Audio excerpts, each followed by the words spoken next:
Good morning class. आज की video में मैं एक बहुत ही इंपॉर्टेंट टॉपिक लेकर आई हूँ आप लोगों के लिए, जिसका नाम है आइसोमॉर्फिज्म इन ग्राफ। आइसोमॉर्फिज्म बच्चों, जैसा कि मैं हमेशा बोलती हूँ कि जैसा वर्ड होता है उसका मतलब उसी के शब्द में छुपा हुआ होता है। आइसो मीन्स होता है सेम और मॉर्फिज्म का मतलब होता है फॉर्म। तो आइसोमॉर्फिज्म हमारा दो शब्द से मिलकर बना हुआ है, सेम, फॉर्म। तो आइसोमॉर्फिज्म इन ग्राफ का मतलब होता है कि अगर आपके पास एक से ज़्यादा ग्राफ्स आपको दिए हुए हैं और आपसे पूछा जाए कि क्या ये ग्राफ सेम है, सिमिलर हैं, तो उनको हम बोलते हैं आइसोमॉर्फिक ग्राफ्स। अगर वो ग्राफ सेम हैं, सिमिलर हैं, तो उनको हम बोलते हैं कि दीज ग्राफ्स आर आइसोमॉर्फिक। ठीक है। अब सेम होना, सिमिलर होना, नॉट इन जस्ट आपका कि आपने देख लिया कि हाँ देखने में ये दोनों सिमिलर हैं तो ये सेम है, ऐसा नहीं होता है। आइसोमॉर्फिज्म के कुछ प्रॉपर्टीज़ होती हैं जो फुलफिल होनी ज़रूरी होती हैं for any graph to be isomorphic. किसी भी ग्राफ को आइसोमॉर्फिक होने के लिए कुछ प्रॉपर्टीज़ का ट्रू होना, कुछ कंडीशंस का ट्रू होना ज़रूरी होता है। तो वो कौन सी कंडीशंस होती हैं और हम कैसे चेक करते हैं whether the given graphs are isomorphic और नॉट, आइए वो देखते हैं। ठीक है। तो बच्चों यहाँ पे मैं आपके लिए दो ग्राफ्स बना रही हूँ। ठीक है। ये दोनों ग्राफ आपस में आइसोमॉर्फिक हैं या नहीं हैं, ये हम चेक करेंगे। ठीक है। एक ग्राफ तो हमारा ये बना है, इसका नाम ले देते हैं ए, बी, सी और डी। ठीक है। दूसरा ग्राफ हमारा बनेगा लेट्स से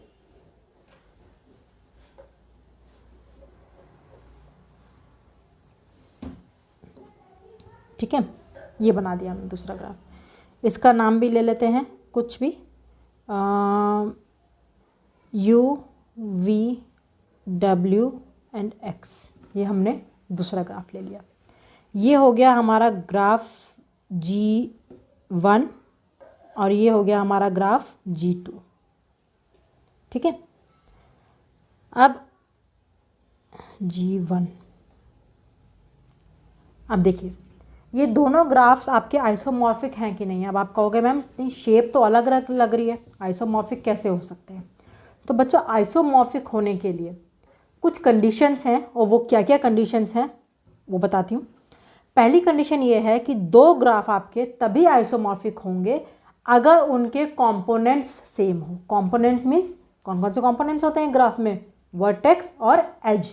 तो अगर दोनों ग्राफ्स में सेम नंबर ऑफ वर्टिसेस हैं और सेम नंबर ऑफ एजेस हैं तो वो दोनों ग्राफ आपके आइसोमॉर्फिक होने के चांसेस उनके बढ़ जाते हैं, क्योंकि कंडीशंस अभी और भी हैं। ठीक है। तो फर्स्ट ग्राफ की बात करें अगर, तो देखिए इसमें कितने हमारे वर्टिसेस हैं। अगर मैं इसके वर्टिसेस की बात करूं तो फर्स्ट ग्राफ में हमारे जो वर्टिसेस हैं, इसको रब कर देते हैं। फर्स्ट ग्राफ में जो हमारे वर्टिसेस हैं 1, 2, 3 एंड 4, तो कितने वर्टेक्स हो गए हमारे, 4। ठीक है। सेकंड ग्राफ की बात करूं तो कितने वर्टेक्स हो गए हमारे, 1, 2, 3, 4, कितने वर्टेक्स हो गए, 4 वर्टेक्स हो गए। तो फर्स्ट कंडीशन हमारी फुलफिल हो गई कि vertices should be same in both the graphs, तो वर्टेक्स हमारे सेम हो गए। सेकंड कंडीशन जो होती है, एजेस सेम होने चाहिए, नंबर ऑफ एजेस सेम होने चाहिए दोनों ग्राफ्स में।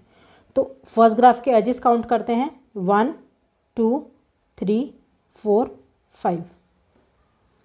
नंबर ऑफ एजेस कितने हो गए, 5। 1, 2, 3, 4, 5। नंबर ऑफ एजेस कितने हो गए, 5। बहुत आसान सा है, बहुत कॉमन सा है, ओरली भी कर सकते हैं हम, लेकिन जब आपके पास एग्जाम में आएगा तो you have to write it down, आपको करके दिखाना पड़ेगा। ठीक है। तो दो हमारी कंडीशंस ट्रू हो गई, फुलफिल हो गई। बढ़ते हैं हमारी थर्ड कंडीशन की तरफ। थर्ड कंडीशन बच्चों, डिग्री ऑफ सीक्वेंस। अगर आपको याद हो हमने डिग्री ऑफ सीक्वेंस किया था अभी कुछ 2-3 वीडियो पहले, जिसमें हम सारे वर्टिसेस की डिग्रीज निकाल के उनको या तो असेंडिंग ऑर्डर में लगाते थे या फिर डिसेंडिंग ऑर्डर में लगाते थे, याद है। वही डिग्री ऑफ सीक्वेंस यहाँ पे हमने निकालनी है दोनों ग्राफ्स की, और उनको या तो हम असेंडिंग ऑर्डर में लगाएंगे दोनों को, या हम दोनों को डिसेंडिंग ऑर्डर में लगाएंगे, और वो सीक्वेंस हमारा सेम आना चाहिए। तो अगर फर्स्ट ग्राफ की बात करें तो फर्स्ट ग्राफ में देखिए ए की जो डिग्री है वो कितनी है 1 और 2, बी की डिग्री कितनी है 1 2 3, सी की डिग्री कितनी है 1 और 2, डी की डिग्री कितनी है 1 2 और 3। ठीक है, तो इसका मैं अगर डिग्री सीक्वेंस बनाऊं, लेट्स से असेंडिंग ऑर्डर में बनाते हैं, तो इसका डिग्री सीक्वेंस जो हमारा बनेगा वो बनेगा 2 2 3 3, ये बनेगा। अब आते हैं सेकंड ग्राफ की तरफ, इसका डिग्री सीक्वेंस बनाते हैं। यू का डिग्री सीक्वेंस कितना है, यू की डिग्री कितनी है 1 और 2, वी की कितनी है 1 2 और 3, एक्स की 1 2 और 3, डब्ल्यू की 1 और 2।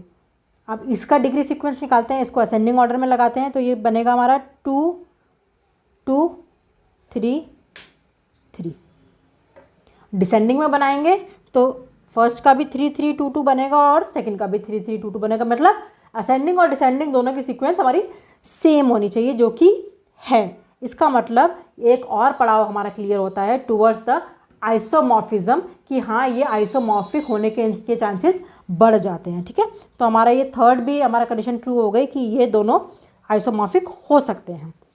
Vertex, number of vertexes same हो गए, नंबर ऑफ एजेस सेम हो गए, डिग्री सीक्वेंस सेम हो गया। क्लियर। अब आती है हमारी फोर्थ और सबसे इंपॉर्टेंट कंडीशन बच्चों, जो है हमारी एजेस की मैपिंग। एजेस की मैपिंग या एजेस की कनेक्टिविटी, वो भी हमारी सेम होनी चाहिए। मतलब हमारा जो एज फर्स्ट ग्राफ में जो जिन वर्टिसेस से जुड़ा हुआ है, वही एज सेकंड ग्राफ में उन वर्टिसेस से जुड़ा हुआ होना चाहिए। वो कैसे करते हैं आइए देखते हैं।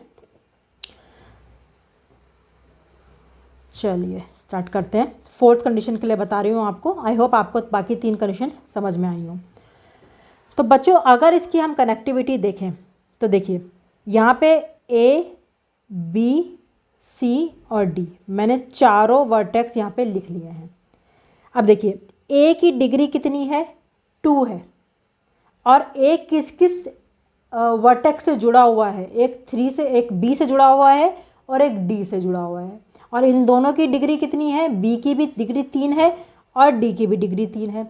यानी कि ए जिसकी खुद की डिग्री 2 है, वो 2 ऐसे वर्टिसेस से जुड़ा हुआ है जिनकी डिग्री 3 3 है। तो यहाँ पे ऐसा कौन सा वर्टेक्स है जिसकी डिग्री 2 है और वो ऐसे वर्टिसेस से जुड़ा हुआ है जिनकी डिग्री 3 3 है। सपोज अगर हम यू लेके चलते हैं, तो u की खुद की डिग्री 2 है, और सारे ही लिख लेते हैं। u की खुद की डिग्री 2 है और ये किस किस से जुड़ा हुआ है, एक v से जिसकी डिग्री 3 है, और एक किस से जुड़ा हुआ है, x से जिसकी डिग्री 3 है। तो क्या u और a आपस में मैप कर रहे हैं? कर रहे हैं, क्योंकि u की प्रॉपर्टी भी वही सेम आ रही है जो a की प्रॉपर्टी है। क्लियर। तो इस तरह से u ए से मैप कर रहा है। सेकंड आते हैं बी की तरफ। बी की खुद की डिग्री क्या है 3, तो क्या बी और वी आपस में मैप कर पाएंगे? देखते हैं। बी की डिग्री है 3 और ये किन किन से कनेक्टेड है, 2 डिग्री वाले से, 3 डिग्री वाले से और 2 डिग्री वाले से। 3 है इसकी डिग्री, तो ये 3 एजेस से कनेक्ट होगा, 2 3 और 2 से। अब आते हैं वी की तरफ, तो वी 2 से कनेक्टेड है, 2 से कनेक्टेड है और 3 से कनेक्टेड है। 2 2 3 या 2 3 2, यहाँ पे भी 2 2 3 या 2 3 2, एक ही बात है। इसका मतलब बी और वी आपस में मैप कर रहे हैं। अब आते हैं थर्ड की तरफ, यानी कि सी की तरफ। सी की देखिए खुद की डिग्री है 2 और ये कनेक्टेड किस किस से है, एक 3 वाले से और दूसरे भी 3 वाले से।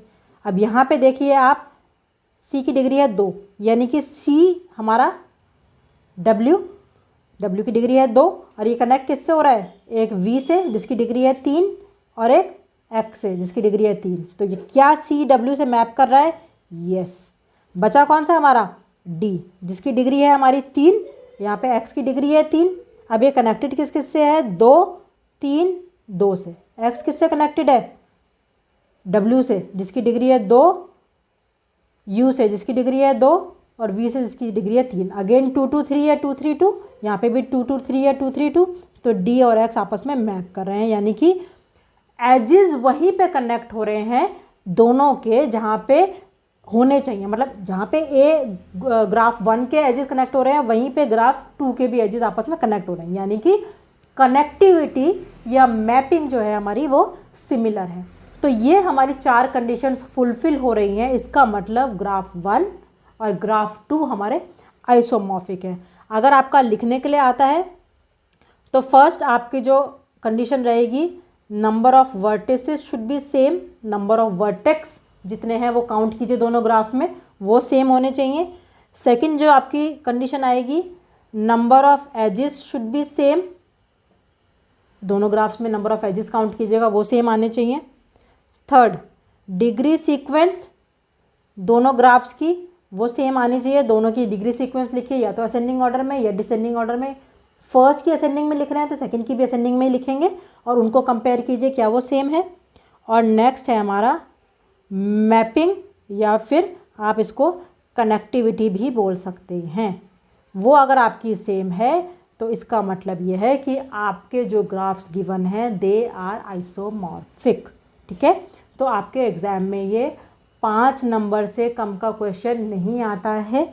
आपको ग्राफ दिए जाएंगे और पूछा जाएगा कि क्या ये दोनों ग्राफ आइसोमॉर्फिक हैं कि नहीं है, उसको आप करके बताइए।